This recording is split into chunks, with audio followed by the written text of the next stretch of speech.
In April 2019, a document appeared on the internet that, if authentic, constitutes the single most significant piece of evidence for a secret government program to reverse engineer extraterrestrial technology.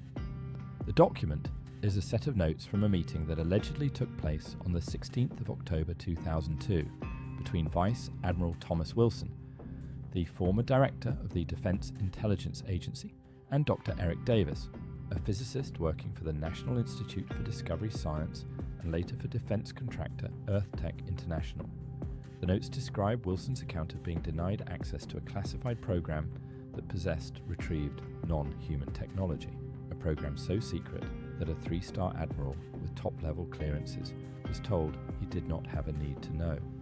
Tonight I want you to tell me, if the director of the Defense Intelligence Agency can be denied access to a program within his own government, who is running it? Comment below. The document, known as the Wilson-Davis Memo or the Wilson-Davis Notes, is 15 pages of typed notes attributed to Eric Davis. They describe a conversation in which Wilson recounts his attempts to uncover a program related to UFO crash retrievals.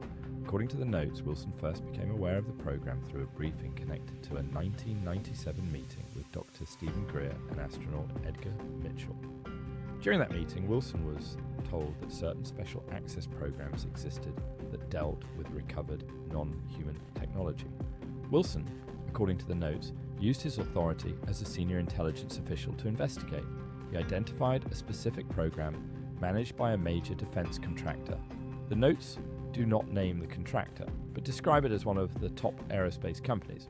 Wilson contacted the program manager and requested access. He was told that the program existed, that it dealt with a recovered craft of non-human origin, and that he could not be granted access because he was not on the access list. Wilson protested that, as the Director of Intelligence for the Joint Chiefs of Staff, a position he held from 1999 to 2002, before becoming DIA Director, he should have oversight of any program within the defense establishment. He was told that the program was protected by a special arrangement and that even his rank and clearance level were insufficient. The notes describe Wilson's frustration in detail. He consulted with the Senior Review Group, the oversight body for special access programs, and was told that the program was legitimate and that his request for access had been denied through proper channels.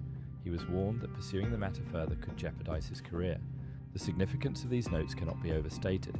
If they accurately record Wilson's account, they describe a program that exists outside normal government oversight, that is managed by a private defense contractor rather than a government agency, that possesses material of confirmed non-human origin, and that can deny access to one of the most senior intelligence officials in the United States military. The document surfaced publicly in 2019, but its existence was known to a small number of researchers beforehand. The physicist Harold Pothoff, the same Pothoff who ran the CIA's remote viewing program at Stanford Research Institute, has confirmed that Davis shared notes from the meeting with him. Edgar Mitchell, before his death in 2016, confirmed that a meeting with Wilson had taken place and that Wilson had been frustrated by being denied access to a relevant program. Wilson himself has responded to the document with carefully worded denials. He has stated that the notes do not accurately reflect any meeting he had. He has not denied that a meeting took place. He has not denied knowing Eric Davis. His statements have been described by researchers as the kind of non-denial that someone bound by classification agreements would give, denying the specific content while not denying the broader circumstances. Eric Davis has not denied authorship of the notes. In public appearances, he has declined to discuss them in detail, stating that the matter involves classified information. In a 2020 interview, he confirmed to the New York Times that he had given classified briefings to congressional staff and the Pentagon about retrievals of materials of non-human origin, a statement entirely consistent with the content of the notes. The chain of custody for the document adds another layer. The notes were found among the personal papers of Edgar Mitchell after his death. They were in a collection that Mitchell had maintained of documents related to his UFO research activities. The physical document, the original typed notes, has been examined by researchers and is consistent in formatting, typeface, and style with other documents from the early 2000s. Several elements of the notes have been independently corroborated. Wilson did hold the positions described during the timeframes mentioned. The Senior Review Group is a real oversight body that functions as described. The description of how special access programs are managed, including the role of private contractors as program managers with government oversight through small committees, is accurate and consistent with publicly known information about the structure of black programs. The implications of the Wilson-Davis memo, if authentic, are extraordinary. It means that a program to study and reverse engineer non-human technology exists within the defense contractor infrastructure. It means that this program operates with minimal government oversight, to the point where even senior military intelligence officials can be excluded. It means that the program has survived multiple administrations and decades of political change, protected by classification mechanisms that place it beyond the reach of normal accountability. And it means that private corporations, not elected officials, are the custodians of what would be the most significant technological discovery in human history. David Grush's congressional testimony in July 2023, in which he stated under oath that the US government possesses retrieved non-human craft and biological materials, is consistent with the Wilson-Davis memo in almost every detail. Grush described a program managed by private contractors, protected by extreme classification and hidden from congressional oversight.